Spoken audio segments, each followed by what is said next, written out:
नमस्कार। आप सभी का राजकीय महाविद्यालय Surajgarh BSc second year dynamics की क्लास में हार्दिक स्वागत है। डियर स्टूडेंट्स, जैसा कि आप जानते हैं कि इस समय अपने केंद्रीय कक्ष सेंट्रल ऑर्बिट का अध्ययन कर रहे हैं, तो आज उसी में मैं स्तभिका और स्तभिका दूरी के बारे में बताना चाहूँगा। तो सबसे पहले मैं स्तभिका क्या होती है इसके डेफिनेशन बताना चाहूँगा कि यदि कोई कण किसी केंद्रीय कक्ष में केंद्रीय बल के अधीन गतिमान है, तो उस केंद्रीय कक्ष के ऊपर स्थित वह बिंदु जहाँ ध्रुवांतर रेखा स्पर्श रेखा के लंबवत है, उस बिंदु को हम स्तभिका बिंदु कहते हैं। और स्तभिका बिंदु की बल केंद्र से जो दूरी है, उस दूरी को स्तभिका दूरी कहते हैं।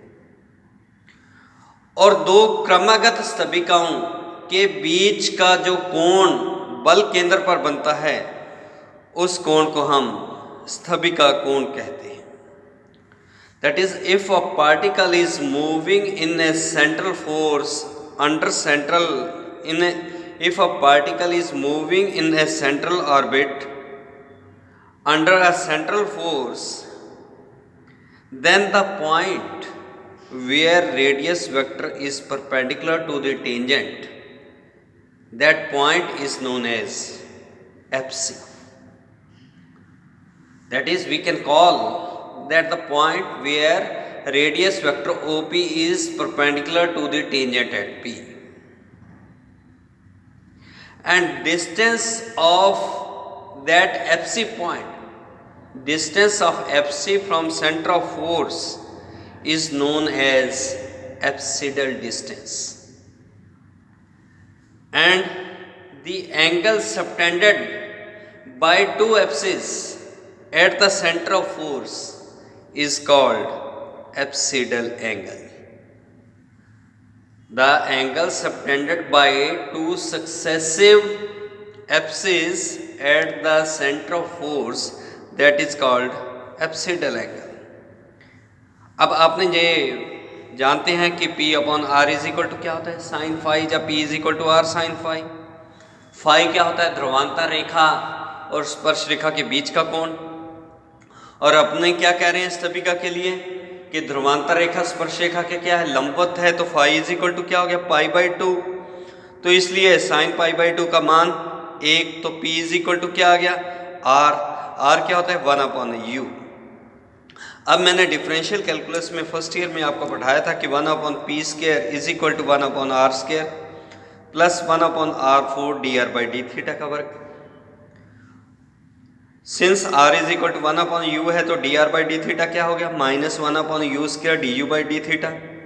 Substituting these values, P is equal to R is equal to 1 upon U, तो 1 अपॉन P क्या हो गया, U, तो 1 अपॉन P का मान और du बाई डी थीटा का मान या dr बाई डी थीटा का मान अपने सब्स्टिट्यूट कर देते हैं, तो आपके पास क्या आ गया, U square is equal to U square plus du by D theta का वर्ग।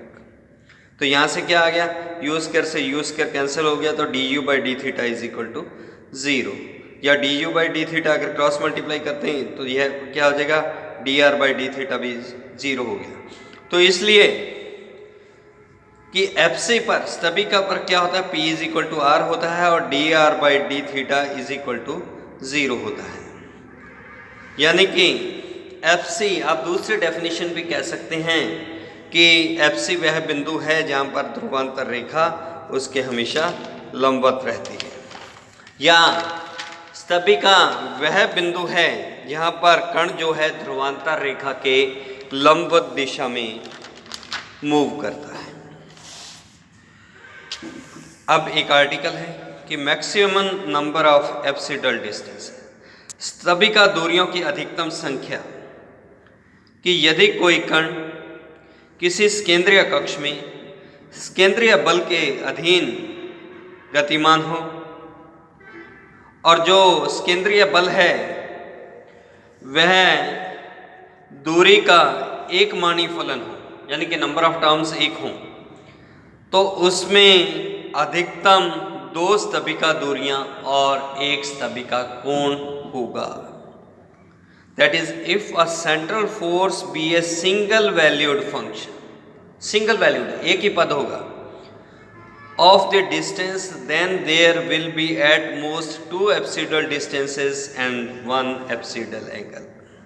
अब आपको क्या दे रखा है कि P इज इक्वल टू, मैं एज्यूम कर रहा हूँ, म्यू आर की पावर n, n कुछ भी हो सकता है लेकिन धनात्मक, एक मानी फलन है, नंबर ऑफ टर्म्स एक है, तो r is equal to 1/u होता है, तो P इज इक्वल टू क्या आ गया, म्यू u की पावर माइनस है।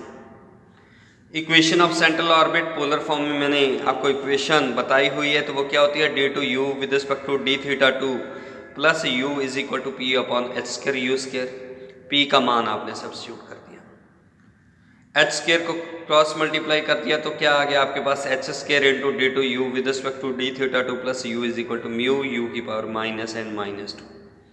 Multiplying equation first by 2 into du by d θ and then integrate, तो इंटीग्रेट कर रहे हैं तो आपके पास क्या बना, h square into du by d θ का वर्ग plus u square is equal to 2 mu u की power minus n minus 1 upon minus of n plus 1 plus constant of integration. अब हमें क्या करना है कि अधिकतम कितनी स्तंभिकाएं होंगी, लेकिन स्तंभिका के लिए मैंने डेफिनेशन में बताया कि स्तंभिका बिंदु पर क्या होता है, dr बाई डी थीटा या du बाई डी थीटा का मान क्या होता है, 0। तो उस वैल्यू को अगर मैं सब्स्टिट्यूट कर देता हूँ तो आपके पास क्या बन रहा है, h square u square is equal to minus 2 mu upon n plus 1 into 1 upon u की power n plus 1 plus a। लेकिन 1 अपॉन u किसके इक्वल होता है, r के इक्वल होता है, तो ये इक्वेशन को वापस r में परिवर्तित करते हैं तो आपके पास क्या आ गया, h square upon r square is equal to minus 2 mu upon n plus 1 r raised to power n plus 1 plus constant of integration.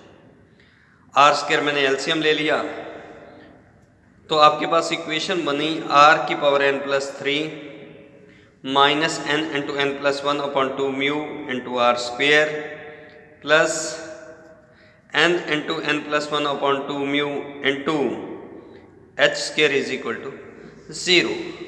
तो ये एक बहुपद की समीकरण बन गई है। तो अब इसमें number of variations in science, कुल 3 पद हैं। सक्सेसिव पदों में जो उससे पहले कौन सा साइन है, उसके पद चिन्हों में परिवर्तनों की संख्या, तो देखिए पहला पद क्या है, पॉजिटिव, दूसरा क्या है, नेगेटिव, तो परिवर्तन कितना हो गया, 1। दूसरा पद नेगेटिव, तीसरा पद क्या है, पॉजिटिव, तो फिर परिवर्तन क्या हो गया, 1। तो टोटल परिवर्तनों की संख्या जो है पद चिन्हों में वो कितनी आ गई, 2। That is variation in science of successive terms. अब फर्स्ट ईयर में आपने डेस्कार्टेस रूल पढ़ा था कि अगर किसी बहुपद में या किसी अलजेब्रिक समीकरण में जो धन मूलों की संख्या है उसके fx के परिवर्तनों में पद चिन्हों के परिवर्तनों की संख्या से अधिक नहीं हो सकती है। तो अब अपने पास क्या है कि maximum number of variations in signs कितनी है, 2। तो इसका मतलब इसके maximum number of positive roots कितने हो सकते हैं, 2। दूरी क्या होती है, सदैव पॉजिटिव होती है, तो इसलिए अधिकतम स्तंभिका दूरियां कितनी होंगी, 2, या अधिकतम स्तंभिका बिंदु कितने होंगे, 2। और अगर स्तंभिका बिंदु 2 हैं तो 2 स्तंभिका बिंदुओं के बीच का जो कोण बनेगा वो एक ही बनेगा। तो इसलिए अपने कह सकते हैं कि यदि कोई कण किसी केंद्रीय कक्ष में एक एकमानी फलन के रूप में, दूरी के एकमानी फलन के रूप में गतिमान है तो उसमें अधिकतम 2 स्तंभिका दूरियां एवं 1 स्तंभिका कोण होगा। एक डेफिनेशन और बताऊंगा, पेरिहेलियन एंड एपिहेलियन। पेरिहेलियन और एपिहेलियन क्या होते हैं कि यदि कोई कण किसी केंद्रीय कक्ष में गतिमान है तो वह स्तंभिका बिंदु जो बल केंद्र से न्यूनतम दूरी पर है उसे तो हम कहते हैं perihelion, उपसौर।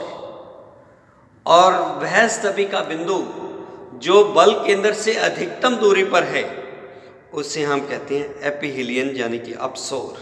The points which are situated at minimum and maximum distance respectively from the centre of force they are known as perihelion and aphelion respectively. मैं वापस रिपीट करना चाहूँगा कि यदि कोई कण किसी केंद्रीय कक्ष में गतिमान है तो केंद्रीय कक्ष के ऊपर वह स्थबिका बिंदु जो बल केंद्र से न्यूनतम दूरी पर है, यानी कि जो क्लोजेस्ट है बल केंद्र के, उसे तो हम कहते हैं पेरिहीलियन यानी कि हिंदी में अपसौर, और जो फारदेस्ट पॉइंट है अधिकतम दूरी पर जो बिंदु होगा उसे हम कहते हैं एपिहीलियन। तो इस प्रकार से अपने एप्सिस, एप्सिडल डिस्टेंस, पेरिहीलियन, एपिहीलियन के बारे में जान सकते हैं। तो आज इतना ही, कल इनके ऊपर बेस्ड कुछ न्यूमेरिकल प्रॉब्लम सॉल्व करेंगे। Thank you very much.